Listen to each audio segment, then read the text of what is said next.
अस्सलामु अलैकुम वरहमतुल्लाहि वबरकातुहू। आज फिर बंदा नाचीज़ साहबजादा अब्दुल वहीद कादरी अपने यूट्यूब चैनल हयात तामीर पे आपसे मुखातब है।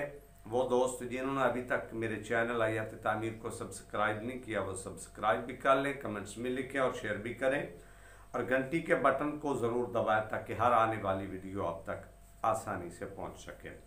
गर्मी का मौसम है, पसीने से इंसान हर वक्त शराबूर हो जाता है। काम तो काम, थोड़ी देर बात करने से ही पसीना उमड़ जाता है और इंसान पसीने में यूं डूब जाता है जैसे अभी पानी से गुस्ल करके आया।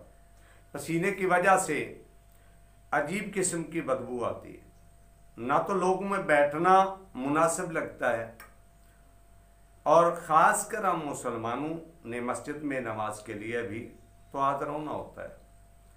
वैसे भी नमाज पढ़ने के लिए जिस्म का साफ होना और जिस्म को साफ रखना ज़रूरी है। जिस्म से बदबू नहीं आनी चाहिए। लोगों में बैठे हों तो लोग बदबू वाले इंसान को पास तक नहीं बैठने देते। तो फिर क्या हमने कभी सोचा इसके बारे में? हमारे जिस्म से बू आती है।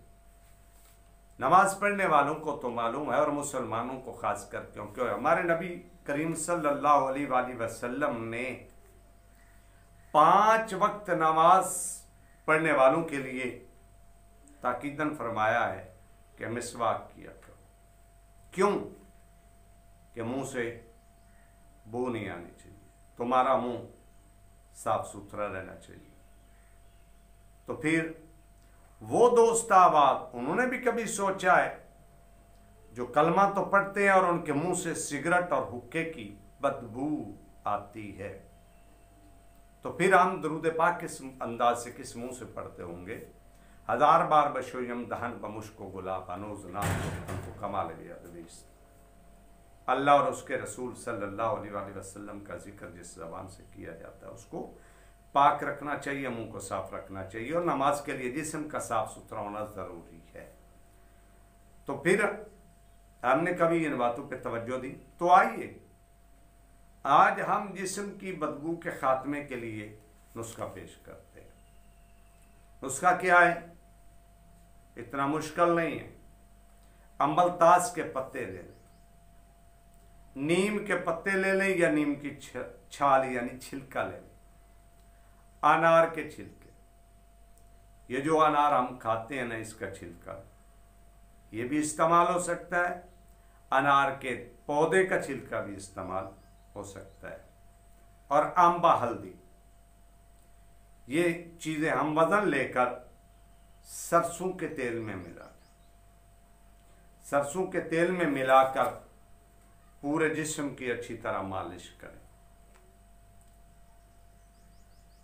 को 2 घंटे के बाद आप गुस्ल फरमा लें। इसकी मालिश करने की वजह से आपके जिस्म से बदबू का आना इंशाअल्लाह ख़त्म हो जाएगा।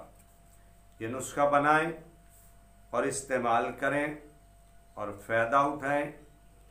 जिस्म से पसीने में से आने वाली बदबू का इंशाअल्लाह ख़ात्मा हो जाएगा और ज़िंदगी रही तो इंशाअल्लाह इसी सिलसिले में और भी वीडियो पेश करेंगे और ख़ासकर चेहरे को चमकदार बनाने वाले नुस्खे, बालों को स्याह करने वाले कि दोबारा इंशाअल्लाह सफ़ेद ना होंगे और लंबे करने वाले, ये भी नुस्खे अनकरीब आपको दोबारा पेश करते हैं।